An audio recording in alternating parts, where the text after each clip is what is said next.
नमः सर्वेभ्यः। लघुसिद्धान्तकौमुद्याः अस्मिन् वर्गे सर्वेषां स्वागतम्। येनाक्षरसमाम्नायमधिगम्य महेश्वरात् कृत्स्नं व्याकरणं प्रोक्तं तस्मै पाणिनये नमः। वाक्यकारं वररुचिं भाष्यकारं पतञ्जलिं पाणिनिं सूत्रकारं च प्रणतोऽस्मि मुनित्रयं। नत्वा सरस्वतीं देवीं शुद्धां गुण्यां करोम्यहं पाणिनीयप्रवेशाय लघुसिद्धान्तकौमुदीम्।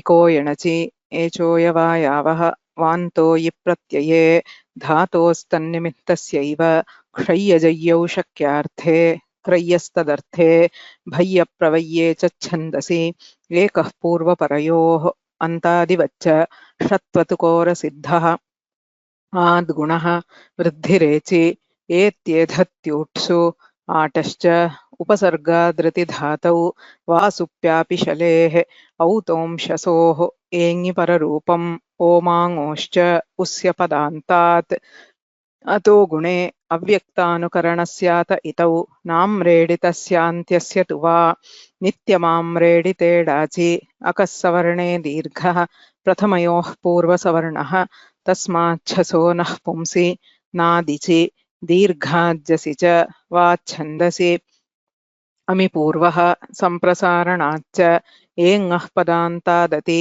ङसिङसोश्च ऋत उत ख्यत्यात् परस्य अतोरोरप्लुतादप्लुते हशि च। लघुसिद्धान्तकौमुद्याः अच्सन्धिप्रकरणे अस्मिन् अध्याये यण्सन्धिः अयादिसन्धिः इति सन्धिद्वयस्य विषये अस्माभिः अधीतमस्ति। आदौ यण्सन्धिः तद्विधायकं सूत्रम् इको यणचि इति।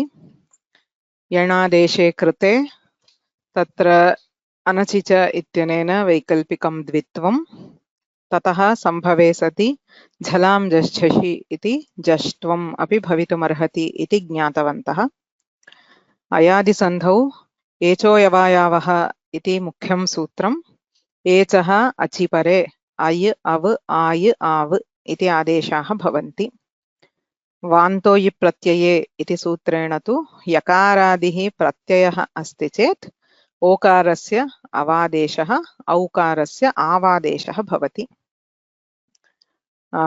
अध्वपरिमाणे च इति वार्तिकेन गव्यूति शब्दस्य सिद्ध्यर्थं गोशब्दात् द्यूतिशब्दे परे अवादेशः भवति इत्यपि ज्ञातवन्तः। यत्र पदान्ते एचोयवायावः इत्यनेन अयाद्यादेशाः क्रियन्ते तत्र लोपशाकल्यस्य इति सूत्रस्य प्रसक्तिः भवति। हरे इह एकारस्य अयादेशे कृते हरय् इह यकारस्य लोपे हर इह लोपः विकल्पेन भवति। अतः यदा लोपः नास्ति तदा हरयिह इत्यपि रूपं भवति। एवमेव विष्णो एहि विष्ण एहि विष्णवेहि इति रूपद्वयम्। तस्मै इदं तस्मा इदं तस्मायिदम् इति रूपद्वयम्। तौ अत्र ता अत्र तावत्र इति रूपद्वयम्। एवं सर्वत्र रूपद्वयं भवति इत्यपि ज्ञातम्। तत्र इदानीं प्रश्नः, यदा लोपः कृतः हर इह इत्यत्र लोपे कृते अकारः इकारः अकारादिकारे परे गुणसन्धिः भवति। सूत्रम् अग्रे पश्यामः, किन्तु सामान्यज्ञानमस्ति गुणसन्धिः भवति। एवं विष्ण एहि अकारादेकारे परे वृद्धिसन्धिः भवति। ता अत्र अत्र तु सवर्णदीर्घसन्धिः भवति। एवं स्वरसन्धेः अवकाशः यत्र अस्ति तत्र स्वरसन्धिः कुतो न भवति इति प्रश्नः। तस्य प्रश्नस्य उत्तरं ज्ञातुम् अस्माभिः एकं सूत्रं ज्ञातव्यमस्ति, पूर्वत्रासिद्धम् इति। व्याकरणशास्त्रे बहु मुख्येषु सूत्रेषु इदमेकं भवति, पूर्वत्रासिद्धम् इति। तत्र अर्थः सपादसप्ताध्यायीं प्रति त्रिपादी असिद्धा त्रिपाद्यामपि पूर्वं प्रति परं शास्त्रम् असिद्धं स्यात् इति सूत्रार्थः दीयते। अस्य अवगमनार्थम् इदं सूत्रं कुत्र अस्ति इति ज्ञातव्यम्। अष्टमाध्यायस्य द्वितीयपादे प्रथमं सूत्रमस्ति पूर्वत्र असिद्धम् इति अधिकारसूत्रम्। अर्थात् इतः आरभ्य अष्टमाध्यायस्य चतुर्थपादे अष्टषष्टितमसूत्रपर्यन्तम् 8468 which is actually अष्टाध्याय्याः अन्तिमं सूत्रम्। द्वितीयपादे आरभ्य द्वितीयपादः पूर्णः, तृतीयपादः पूर्णः, एवं चतुर्थपादः पूर्णः। एवं पादत्रयं व्याप्नोति अयम् अधिकारः पूर्वत्र असिद्धम् इति। तत्र सपादसप्ताध्यायी त्रिपादी इति पदद्वयं प्रयुज्यते। कः अर्थः? अष्टाध्यायीं वयं जानीमः। अष्टानाम् अध्यायानां समाहारः अष्टाध्यायी। तत्र तथैव सप्ताध्यायी। सप्ताध्यायी इत्युक्ते किं? सप्तानाम् अध्यायानां समाहारः। सपादसप्ताध्यायी पादेन सह वर्तते। यथा भार्यया सह वर्तते इति सभार्यः, पुत्रेण सह वर्तते इति सपुत्रः। सः पूर्वपद बहुव्रीहि समासः। एवं पादेन सह वर्तते इति सपाद। अयं शब्दः बहु प्रसिद्धः। सपाद षड्वादनं, सार्धषड्वादनम् इत्यादि वदामः। सो सपाद इत्युक्ते पादेन सह। पाद इस् अ क्वार्टर्। अष्टाध्याय्यां प्रत्यध्यायं 4 पादाः भवन्ति। तत्र एकेन पादेन सहिता सप्ताध्यायी सपादसप्ताध्यायी। कः अर्थः? अग्रे पश्यामः। त्रिपादी इत्युक्ते त्रयाणां पादानां समाहारः। अत्र पश्यामः चेत् 8 अध्यायाः सन्ति अष्टाध्याय्यां। तत्र प्रथमाध्यायादारभ्य सप्तमाध्यायपर्यन्तं किं भवति? सप्ताध्यायी। तेन सह अष्टमाध्यायस्य प्रथमः पादः सपाद सप्ताध्यायी। सो सप्ताध्यायी along with the first pada of the 8th chapter is called sapada saptadhyayi. किं शिष्यते? अष्टमाध्यायस्य द्वितीय तृतीय चतुर्थपादाः 3 पादाः शिष्यन्ते। त्रयाणां पादानां समाहारः त्रिपादी इति उच्यते। सो पूर्वत्र सिद्धम् इति कुत्र अस्ति? अत्र अस्ति। द्वितीयाध्यायस्य आरम्भे पूर्वत्र असिद्धम् इत्युच्यते। अष्टमाध्यायस्य द्वितीयपादे प्रथमम् इदं सूत्रम्। इतः आरभ्य प्रतिसूत्रमपि पूर्वत्र असिद्धम् इत्युच्यते। कः अर्थः इति चेत् असिद्धम् इत्युक्ते न सिद्धम् असिद्धम्। There is no exact translation for asiddha. Asiddha iti shabdah व्याकरणशास्त्रे एव प्रयुज्यते। अनुवादः दातव्यः चेत् invalid, not recognized इत्यर्थः दातुं शक्यते। इत्युक्ते सामान्यतः व्याकरणे इदानीं भागद्वयम् अस्ति। सपादसप्ताध्यायी इति त्रिपादी इति। व्याकरणशास्त्रे सामान्यतः वयम् इदानीमपि ज्ञातवन्तः सूत्राणि क्रमशः प्रवर्तन्ते। एकं सूत्रं प्रवर्तते, तदनन्तरम् अवकाशः अस्ति चेत् द्वितीयं सूत्रं भवति, तदनन्तरं पुनः अवकाशः अस्ति चेत् तृतीयं सूत्रं प्रवर्तते। इत्येवं क्रमशः सूत्राणि प्रवर्तन्ते व्याकरणे सर्वत्र। कदा एवं क्रमशः सूत्राणां प्रवृत्तिः भवति? यदा एकं सूत्रम् अन्यानि सूत्राणि सर्वाणि अपि जानाति तदा। उदाहरणमेकं पश्यामः। नी इति धातुः अस्ति तस्मात् नुल् इति प्रत्ययः कृतः अस्ति। तत्र किं भवति इति चेत् तत्र नुल् प्रत्ययस्य स्थाने अक इति आदेशः भवति। अनन्तरं नुल् प्रत्यये नकारः अस्ति। नकारः अस्ति इत्यतः ईकारस्य स्थाने ऐकारः आदेशः भवति। नै अक इति भवति। इदानीम् अत्र ऐकारः अस्ति, अग्रे अकारः अस्ति इत्यतः एचोऽयवायावः इत्यनेन आयादेशे कृते नायक इति भवति। एवं क्रमशः प्रवर्तते चेत् किं वक्तव्यम्? इदं सूत्रम् एचोऽयवायावः इति यत् सूत्रम् अस्ति, एतत् सूत्रं सर्वमपि पश्यति। सः आदौ किं पश्यति? नीति धातुं पश्यति, नुल् इति प्रत्ययं पश्यति। तत्र किं नास्ति? एच् नास्ति। एचोऽयवायावः इति सूत्रम् अस्ति चेत् तस्य प्रवृत्त्यर्थं किम् अपेक्ष्यते? अंशद्वयम् अपेक्ष्यते। एच् वर्णः भवेत्, तदनन्तरम् अच् वर्णः भवेत् किल? एच् वर्णात् अचि परे एचोऽयवायावः इति आदेशः। अतः एषः एचोऽयवायावः इति सूत्रं प्रतीक्षमाणं भवति। आदौ नी धातुं नुल् प्रत्ययं पश्यति, तत्र मम किमपि कार्यं नास्ति। किमर्थम्? एच् एव नास्ति। अग्रे किं भवति? अक अच् आगतमत्र, किन्तु इदानीमपि एच् नास्ति। तर्हि इदानीमपि मम कार्यं नास्ति इति तूष्णीं भवति।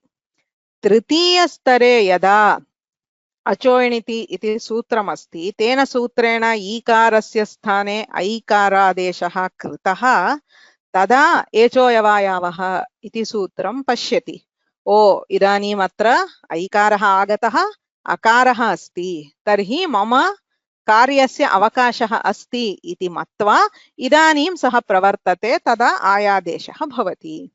एवमेव एकैकमपि सूत्रं सर्वमपि शब्दराशिं पश्यति, कुत्र मम अवकाशः अस्ति इति पश्यन् भवति।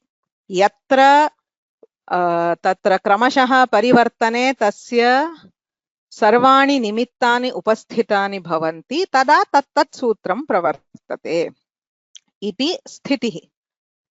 एवं चेत् किं वक्तव्यम्?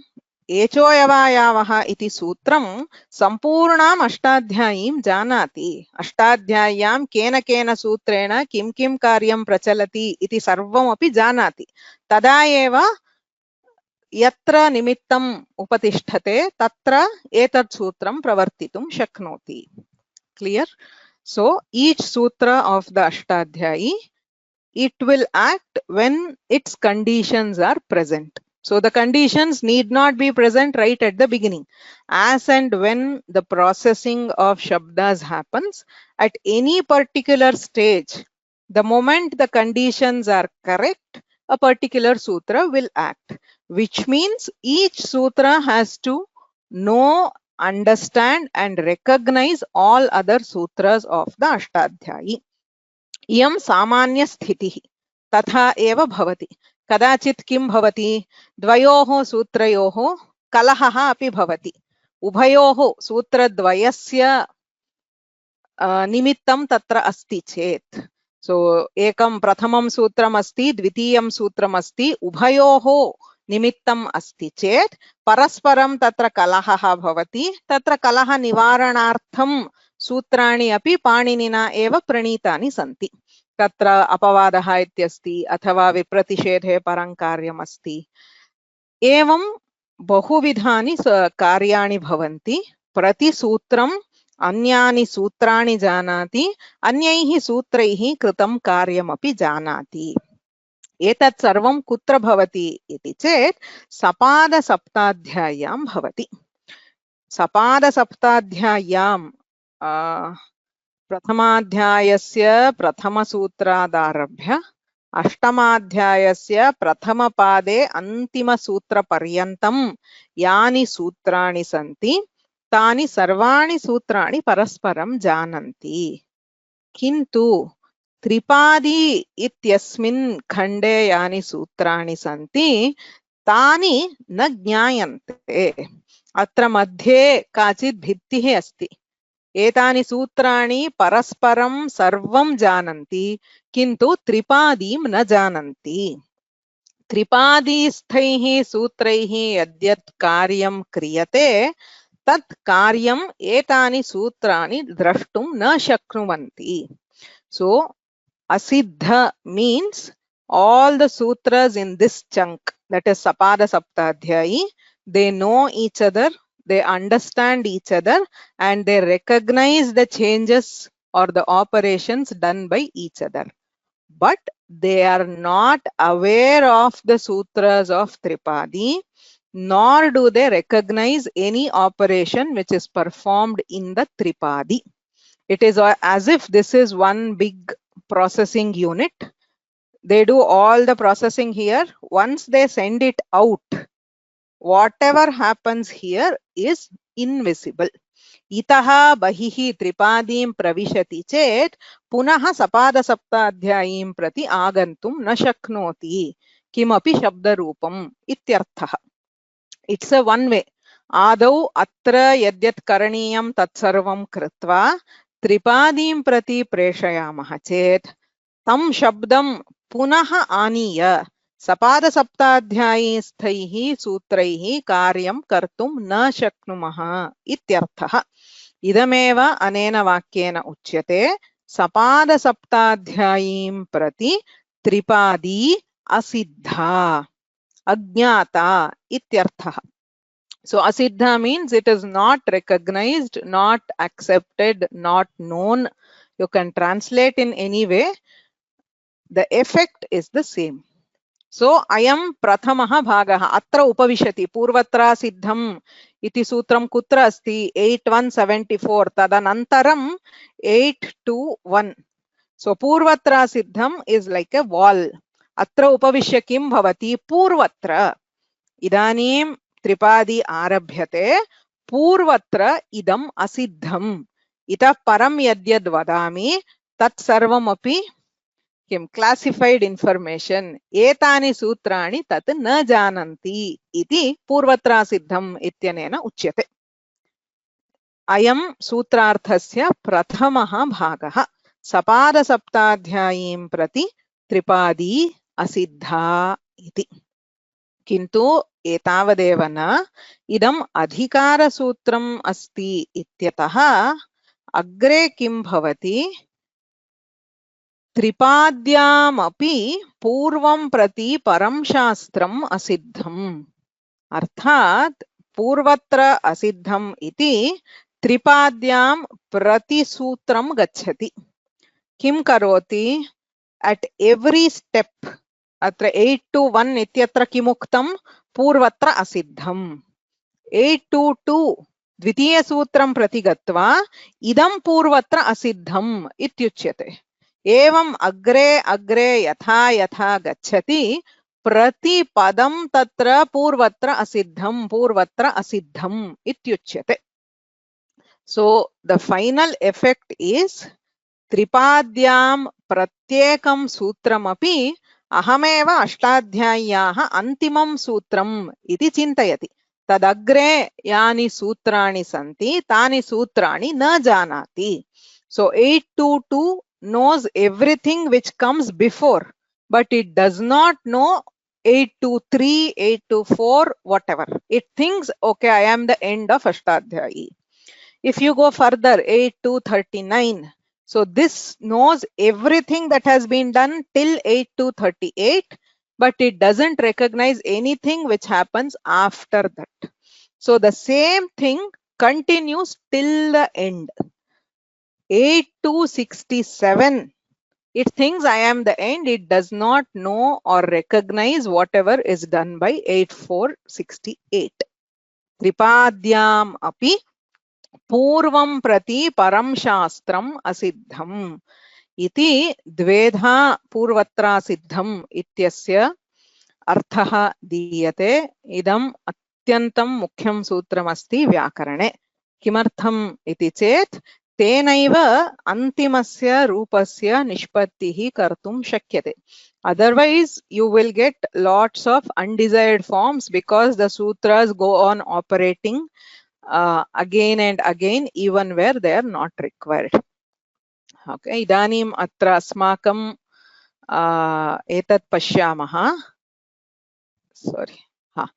अत्र किम् अस्ति आदौ पश्यामः चेत् वस्तुतः हरिशब्दः अस्ति तस्मात् सुप्रत्ययः इह इति अव्ययम् अस्ति तत्रापि सुप्रत्ययः अस्ति ततः किं भवति हरि इत्यत्र इकारस्य स्थाने एकारः भवति हरे स इह स तदनन्तरं किं भवति अत्र सुप्रत्ययस्य लोपः भवति हरे इह एतानि सर्वाण्यपि सूत्राणि सपादसप्ताध्याय्यां सन्ति सुप्रत्ययविधायकसूत्रं चतुर्थाध्याये अस्ति अत्र गुणः सप्तमाध्याये अस्ति तदनन्तरं सुप्रत्ययस्य लोपः षष्ठाध्याये अस्ति इदानीं हरे इह इति यदा भवति तदानीम् एचो अयवायावः इत्यनेन अयादेशः क्रियते हरय इह so till now we are only operating within the sapada saptadhyayi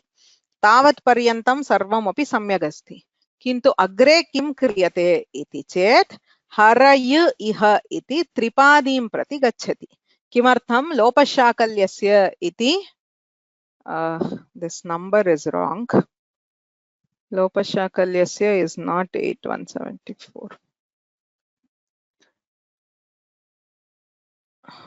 लोपशाकल्यस्य इति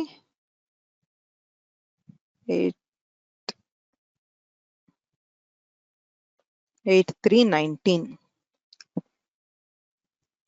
अष्टमाध्याये तृतीयपादे ऊनविंशं सूत्रमस्ति लोपशाकल्यस्य तेन किं क्रियते हर इह यलोपः क्रियते किन्तु इदम् असिद्धम् to do the guna here akara ikarayoho gunaha gunam kartum kim sutram apekshate ad gunaha iti sutram apekshate yaccha shashtadhyaye prathama pade asti so whatever swara sandhi guna sandhihi vriddhi sandhihi savarna dirgha sandhihi sarvani sutrani shashtadhyaye prathama pade santi tesham drishtya tripadi nasti ते लोपशाकल्यस्य इति सूत्रमपि न जानन्ति तत्र यकारः लुप्तः इत्यपि न जानन्ति तेषां दृष्ट्या किमस्ति हरय इह यकारः अस्ति अकारः यकारः इकारः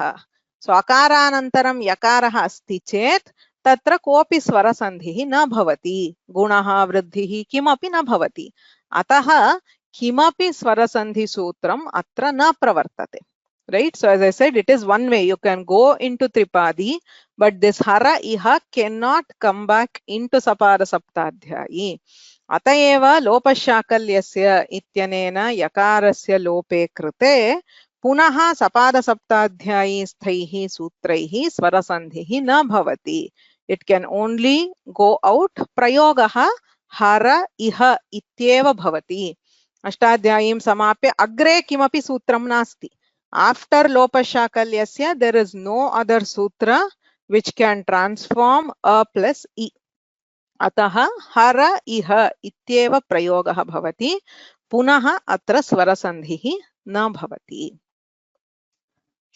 ओके एतत्तु पूर्वत्र सिद्धम् इत्यस्य संक्षेपः वस्तुतः अत्र ज्ञातुं बहु अस्ति पुनः त्रिपाद्यामपि यथा यथा अग्रे गच्छामः ततः पुनः प्रत्यागत्य किमपि कर्तुं न शक्यते it's like a conveyor belt okay it keeps passing on from one sutra to another sutra it only has to move in the forward direction within the tripadi sapada saptadhyayam tatha niyamah nasti षष्ठाध्यायस्य सूत्रं भवति तदनन्तरं चतुर्थाध्यायः ततः सप्तमाध्यायः इति सर्वत्रापि गन्तुं स्वातन्त्र्यम् अस्ति त्रिपाद्यां तु तथा नास्ति it's a very controlled flow तत्र वाल्व इति वदन्ति जीवशास्त्रे तत्र किमस्ति एकस्यामेव दिशि जलं वा रक्तं वा प्रवहति पुनः प्रत्यागन्तुं न शक्नोति. It's a one way valve. So एतावत् पर्यन्तं कृत्वा एवं त्रिपादीं प्रविशति चेत् एकस्यामेव दिशि प्रयाणं भवति. अन्ते समाप्य सर्वाणि सूत्राणि समाप्य प्रयोगः एव क्रियते, पुनः प्रत्यागमनं न भवति इत्यर्थः. Okay, it's an absolutely brilliant construction by Panini. यदा वयम् इतोपि अग्रे जानीमः तत्र एकैकं सूत्रमपि तेन तथा विचिन्त्य निक्षिप्तमस्ति यत् अन्ते अस्माभिः यत् प्राप्यते सः शुद्धः प्रयोगः भवेत्. It is almost like तत्र एकम् ad भवति gems इत्यस्य एक विज्ञापिका भवति दूरदर्शने. तत्र किमपि शिल्पं निर्मितं भवति. So there is some sculpture which is made of a lot of gems. तत्र कश्चित् आगत्य एकं स्वीकृत्य खादति, अनन्तरम् एकैकशः सर्वमपि तत् पतति. So it's like the whole structure collapses if you remove or move something in the tripadi.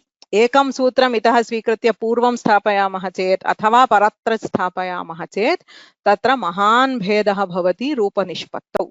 एकैकस्मिन् अपि पदे विचिन्त्य विचिन्त्य विचिन्त्य महर्षिणा तत्र सूत्राणां निवेशः कृतः अस्ति. किं कार्यम् आदौ भवेत्, किम् अनन्तरं भवेत्, एतत् पूर्वं भवति चेत् कः क्लेशः, अनन्तरं भवति चेत् कः क्लेशः. So you cannot move it either ahead or back. It has to stay at its position and work from its place. तदा एव रूपनिष्पत्तिः भवति. अत्र प्रश्नाः सन्ति चेत् पृच्छन्तु. ओके, केचन प्रश्नाः सन्ति. Tripadi block, it will be 821 instead of 8174. I don't know where it is. Tripadi starts from 821. ततः एव आरम्भः. I don't know where is 8174. 8174 is the last sutra in the Sapada Saptadhyayi. Tripadi starts with 821. Only the later sutras are not visible, but earlier sutra is visible. Yes, definitely. So each sutra will know everything which comes before it.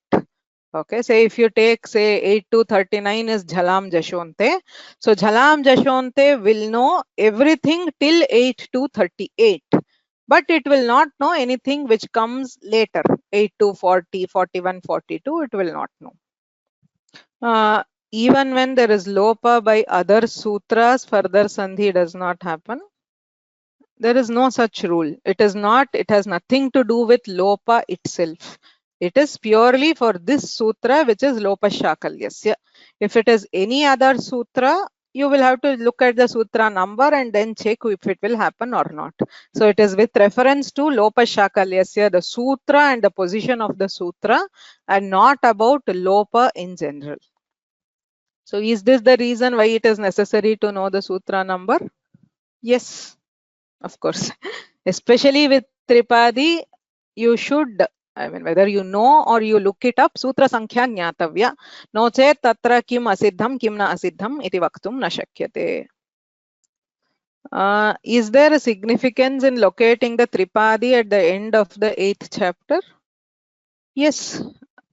Anywhere within the 8 chapters means then you will have to ensure both ends. That is, you'll have to say this chunk is not visible. Okay, and also it is very difficult to do that because there is a rule in the Ashtadhyayi which says Vipratishedhe param karyam. So that purva and para relation will also be messed up. So it has to come at the end of all other processing. Anyat sarvam kritva ante tripadi karyani kritva siddha prayogah asmabhihi prapyate. Okay, so sorry, I think this is where the error was. I didn't know this. So this is of course 821. I don't know why that was. 821 to 8468 is Tripadi. Okay. So there are a few other questions. Purvatra Siddham applies only for Vidhi Sutras, yes. So the Samyas and Paribhashas do operate in the Tripadi also. It is for the Vidhi Sutras. Okay. Okay, so once it is in Tripadi, it can apply sutras from Tripadi but can't go back to Sapada Saptadhyayi, yes. But also you cannot go back to an earlier sutra in the Tripadi also. You only have to move forward. You cannot go back and forth in Tripadi. You can only go forward. You cannot go backward. Purvatra Asiddham means this section is not known or not visible earlier. Okay. Okay. So a lot of questions and most of them are confused about the direction. So please go back and listen to it again. It is very, very natural. Adau vadamaha chet kutra kim asiddham ityatra kleshaha bhavatyeva.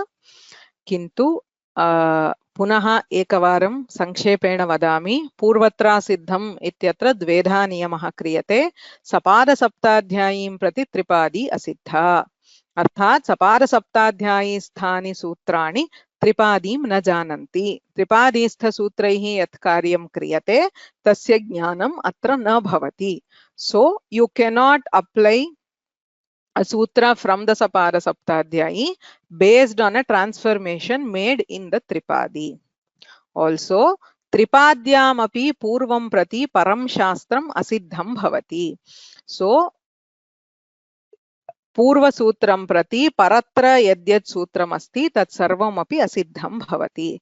Ataha anena sutrena karyam kriyate tadanantaram agre gantum shakyate. So you can apply these numbers in sequence. You will understand this much better when we come to Hal Sandhis. Hal Sandhishu evam kramashaha sutranam prasaktihi katham bhavati iti janimah. Idanim tu haraiha ityatra etad jnatavyam. Atra haraya iha ityatra echo ayavayavaha ityanena ayadeshe krate. Tripadim pravishya tatra yakarasya lopaha kriyate. Hara iha. Idanim yalopaha athava yalopa vidhayakam yat sutramasti tattu Sapada Saptadhyayi sutraihi na jnayate. Tesham drishtya atra yakaraha asti ataha agre swarasandhihi na bhavati. Vastutastu atra yakara lope krite hara iha iti prayogaha. यदा तु यकारस्य लोपः न क्रियते तदा हरय इह हरयः इत्येव रूपं भवति इति रूपद्वयं सिद्ध्यति सो द एक्सप्लेनेशन ऑफ किमर्थम् अत्र स्वरसन्धिः न भवति इति चेत् यकारलोपः लोपशाकल्यस्य इति सूत्रम् आद्गुणः इति सूत्रं प्रति असिद्धम्.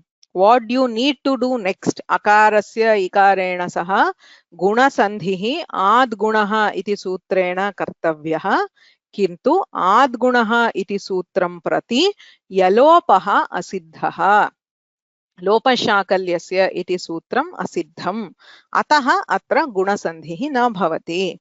इदमेव सर्वत्र अत्र वृद्धेः अवकाशः अस्ति चेत् वृद्धिरेचि इति सूत्रं प्रति यलोपः असिद्धः वलोपः वा लोपशाकल्यस्य इति सूत्रम् असिद्धम् इति उत्तरम्. अत्र अद्यतन अभ्यासः सूत्रसङ्ख्याम् अन्विष्य असिद्धत्वं निर्णीत.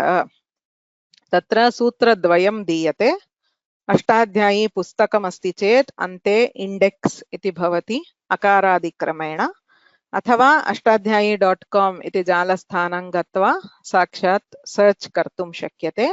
तत्र नश्चापदान्तस्य झलि तस्य का संख्या 8324 इति उगिदचां सर्वनामस्थाने अधातोः इति सूत्रं तस्य संख्या 7170. सूत्र संख्या आदौ ज्ञातव्या. इदानीं यत् सूत्रम् आदौ अस्ति पूर्वम् अस्ति सो 7170 सपाद सप्ताध्यायीं प्रति त्रिपादी असिद्धा. अतः उगिरचां सर्वनामस्थाने अधातोः इत्येतत् सूत्रं प्रति नश्चापदान्तस्य झलि इति सूत्रम् असिद्धम्. which means ugiracham sarvanamasthane adhatoh does not know or does not recognize naschapadantasya jhali ityarthah.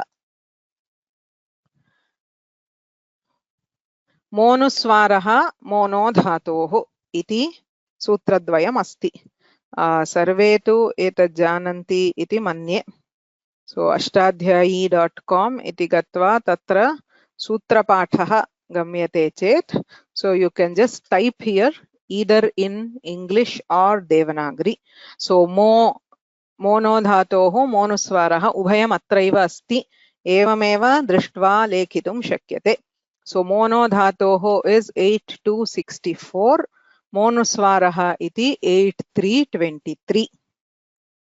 So 8323, 8264.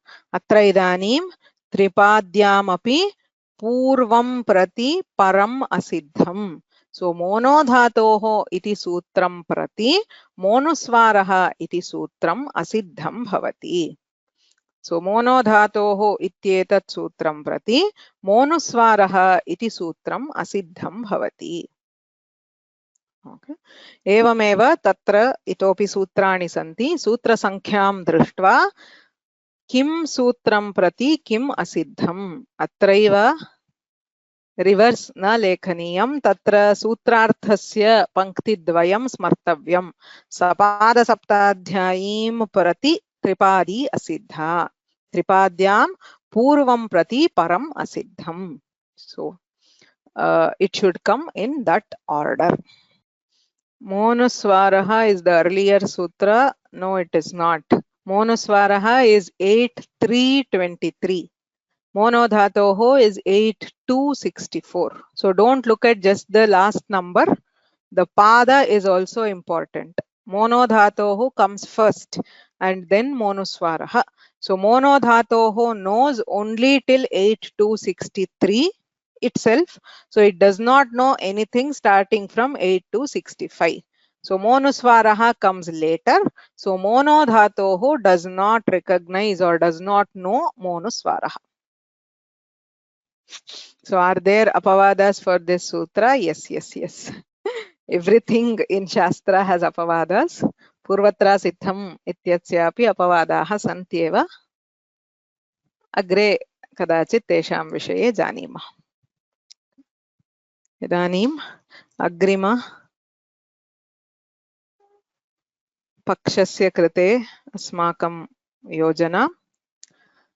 अग्रिम शुक्रवासरे अद्य सोमवासरः अतः 11 दिनाङ्के शुक्रवासरे अस्य अध्यायस्य सारांशः अत्र तृतीयाध्यायः समाप्तः अतः अस्य अध्यायस्य सारांशं शुक्रवासरे पश्यामः ततः भानुवासरे अभ्यासस्य चर्चा भवति तदनन्तरं शुक्रवासरे शनिवासरे च परीक्षा भविष्यति. So the exam will be on 18th or 19th of December. As usual, there are 2 slots. Shukravasare Sayankale Vargasyaiva Samayaha 6:30 to 7:30.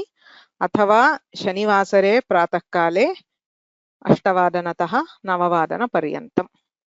Right. So the usual timings we have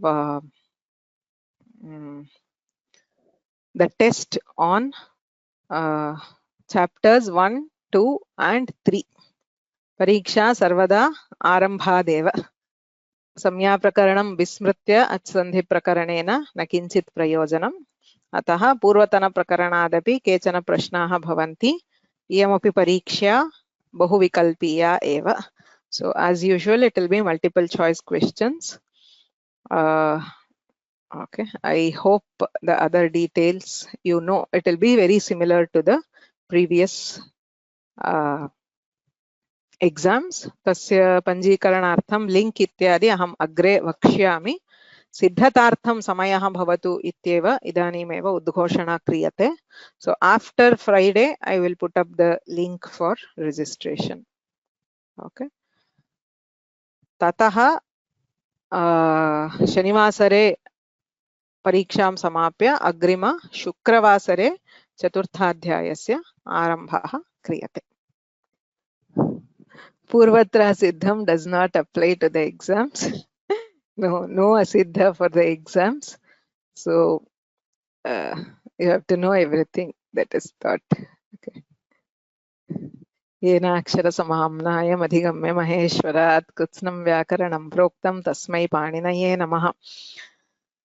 वाक्यकारं वररुचिं भाष्यकारं पतञ्जलिं पाणिनिं सूत्रकारं च प्रणतोऽस्मि मुनित्रयं नत्वा सरस्वतीं देवीं शुद्धां गुण्यां करोम्यहं पाणिनीयप्रवेशाय लघुसिद्धान्तकौमुदीम्।